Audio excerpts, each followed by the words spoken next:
فضل فاضل طابت أوقاتكم. من الفضاء الإريترية نحييكم ونقدم إليكم منشطة الأخبار لهذه الفترة والتي نستهلها بأهم وأبرز العناوين. فخامة الرئيس الأفورقي يتسلم أوراق اعتماد 12 سفيرا. تنظيم محاضرة حول فوائد البذور المختارة في مديرية البرد. الخدمات الصحية في مديرية قنداع تسير بصورة جيدة.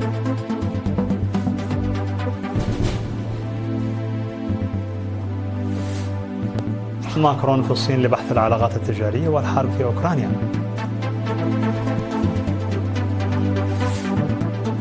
قرار أوروبي بوقف استيراد الغاز الروسي وسط اعتراض المجر وسلوفاكيا.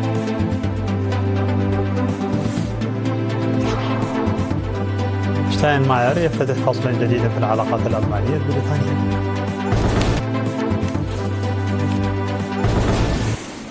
مرحبا بكم. العناوين إلى التفاصيل. تسلم فخامة الرئيس الأفورقي صباح اليوم 4 ديسمبر بقاعة دندن للضيافة أوراق اعتماد 12 سفيرا. وتسلم الرئيس الأفورقي أوراق اعتماد كل من سفير المملكة العربية السعودية مشعل بن حمدان الروقي، وسفير جمهورية إيطاليا ألفونسو دي ريسو، وسفير الاتحاد الروسي أوليج بيترينيكو، وسفير جمهورية السودان أسامة أحمد عبد الباري، وسفيرة الاتحاد الأوروبي السيدة جوانا دارمانين، وسفير أستراليا الدكتور أليكس كارستن، وسفير جمهورية بولندا سيد ميشيل موركوتشينسكي، وسفير جمهورية زامبيا سيد ألفرد ميسومونا، وسفير جمهورية موريتانيا الإسلامية السيد حسين سيد عبد الله، وسفير ساحل العاج السيد دولغو ألبرت، وسفير جمهورية رواندا السيد إرنست رواموكيو، وسفير جمهورية سريلانكا السيد أوباهاميجي سيسيرا. وقد قدم السفراء تحياتهم وتمنيات قادتهم الطيبة وتعهدوا بالعمل على تعزيز العلاقات بين بلدانهم وإريتريا. وأكد السفير السعودي مشعل بن حمدان الروقي والسفير الإيطالي السيد ألفونسو دي ريسو والسفير السوداني أسامة أحمد عبد الباري وسفيرة الاتحاد الأوروبي السيدة جوانا دارماني لوكالة إيرينا على رغبة واستعداد بلدانهم لتطوير العلاقات الأخوية القوية مع إريتريا وتعزيز التعاون والشراكة الثنائية والدولية. كما أشار السفير ألفونسو دي ريسو إلى أن العلاقات بين إريتريا وإيطاليا تاريخية ومتينة.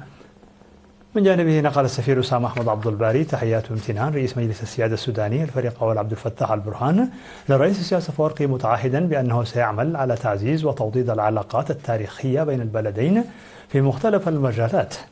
وصرحت سفيرة الاتحاد الأوروبي السيدة جوانا دارمانين بأنها أجرت مناقشات مع الرئيس السياسي حول السلام والاستقرار الإقليميين، وأكدت أن إريتريا تحظى بأهمية بالغة لدى الاتحاد الأوروبي نظرا لدورها وخبرتها في منطقة القرن الإفريقي والبحر الأحمر.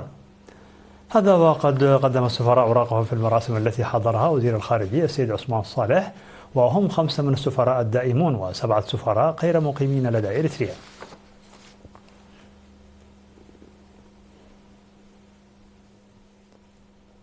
تم تنظيم محاضرة تهدف إلى تقييم إنتاجية بذور الذرة البيضاء المختارة في عيل برعد يوم 29 من شهر نوفمبر المنصرم.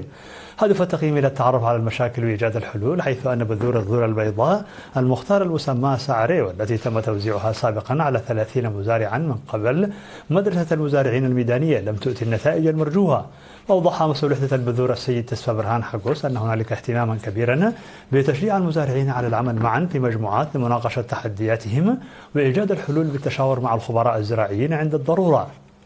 هذا وقد تم توزيع المعدات الزراعية على المزارعين لتشجيعهم على تحقيق الهدف المنشود. وذكر المزارعون من جانبهم بأن الدروس المستفادة من بعضهم البعض وتشاورهم مع الخبراء ساهم في زيادة دخلهم.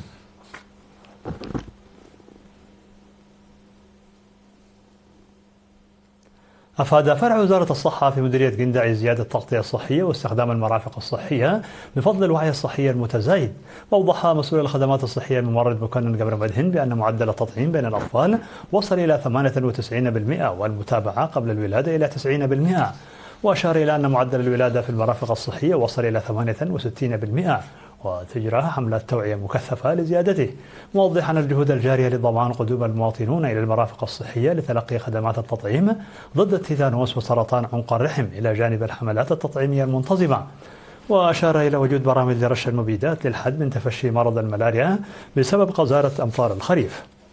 هذا ويوجد في مديرية قنداع مستشفى إقليمي مرجعي ومركزان صحيان و7 عيادات.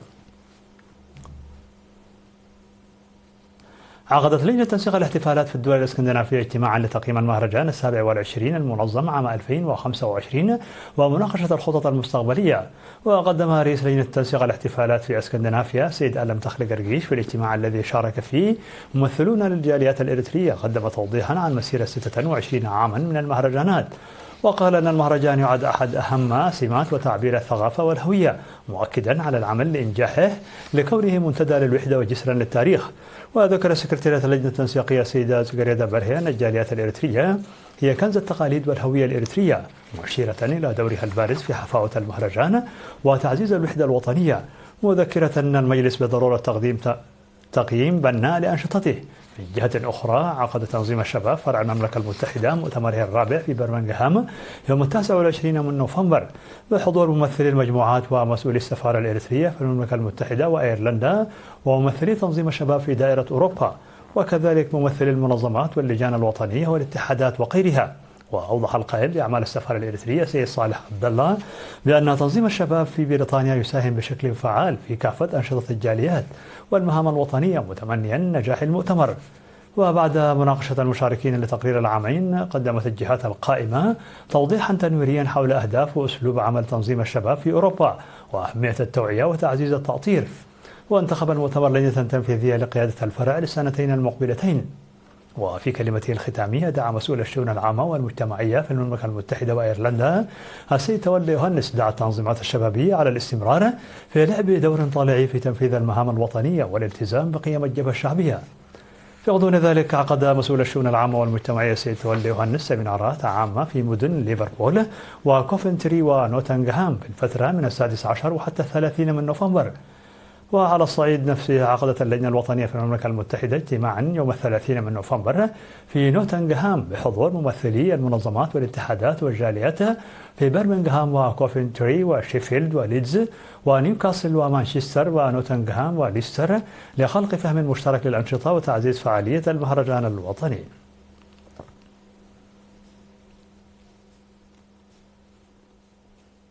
تلقى 125 شابا في مديرية دباروا دورة تدريبية في مختلف المجالات المهنية لمدة تتراوح بين شهرين إلى 6 أشهر في الموسيقى وتصفيف الشعر والمكياج والنقش بالحناء. وأوضح مسؤول المشاريع في الاتحاد الوطني للشباب والطلبة فرع الإقليم الجنوبية السيد حروي تسفى يوهانس في مراسم التخريج في 2 من ديسمبر أن الهدف من هذه الدورات هو بناء قدرات الشباب ليصبحوا منتجين ومبدعين فضلا عن خلق فرص العمل. ودعا المدير التنفيذي لإدارة مديرية دباروا سيد تخن مريم جبريسوس المتدربين إلى العمل على تعزيز معارفهم ومهاراتهم. هذا وقد تخرج أكثر من 600 شاب هذا العام من دورات تدريبية مهنية.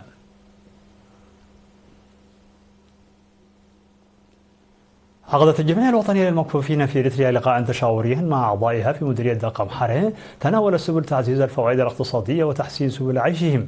وذكر أن المكفوفين يمكن أن يصبحوا مكتفين ذاتيا إذا تمكنوا من تحديد طرق لتحسين دخلهم من خلال جهودهم ومعرفتهم مستفيدين من فرص الدعم المقدمة.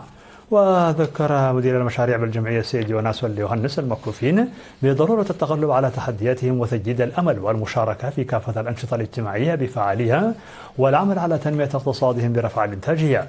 وقال مستشار الجمعية السيد كبر مسقل في السها بدوره أن المكفوفين يمكنهم الوصول إلى المستوى المطلوب إذا استخدموا مواردهم بشكل صحيح ومتفائل. مشاهدينا الأفاضل كانت هذه الأخبار الداخلية، فاصل قصير ونوافيكم بالأخبار العالمية، فابقوا معنا.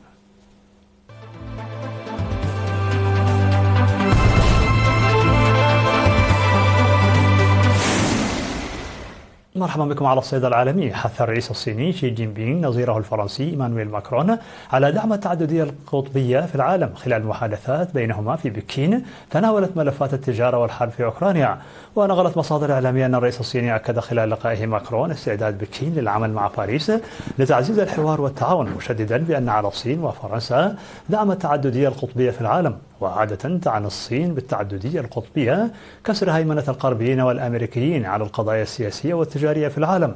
ومن المقرر أيضا أن يناقش ماكرون مع الصين التجارة في حين يواجه الاتحاد الأوروبي عجزا تجاريا هائلا مقداره 357 مليار دولار مع القوى الآسيوية.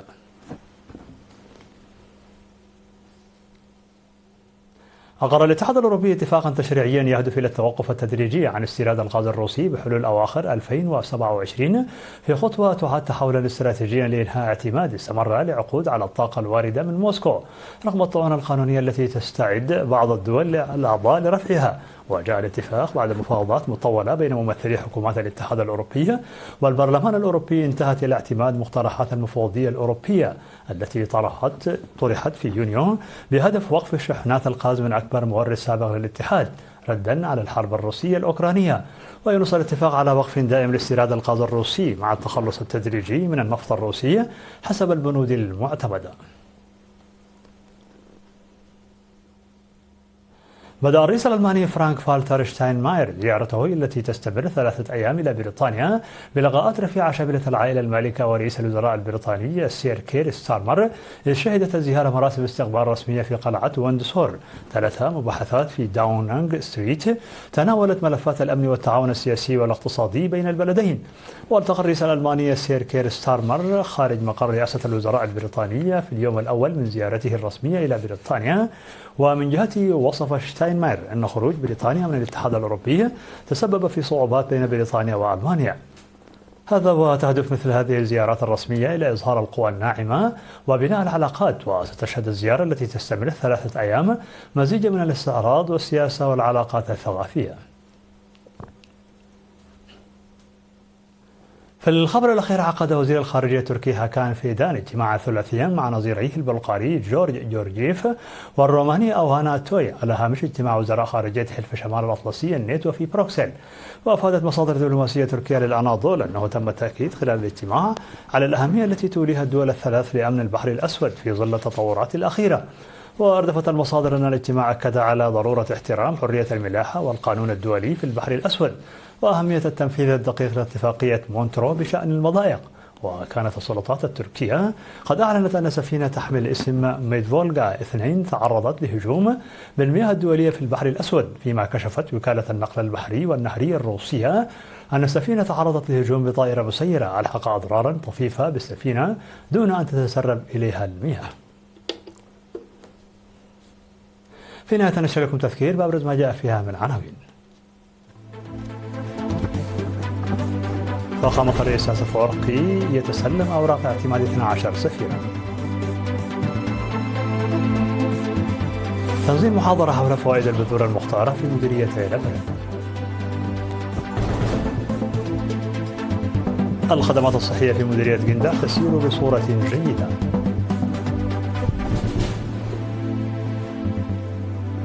ماكرون في الصين لبحث العلاقات التجارية والحرب في أوكرانيا.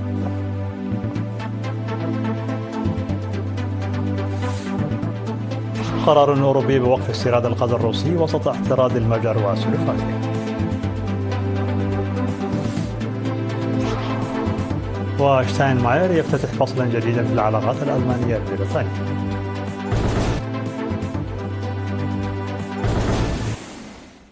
مشاهدينا الأفاضل، بهذا نكون قد وصلنا بكم إلى نهاية النشرة. شكرا على حسن المتابعة، دمتم بألف خير.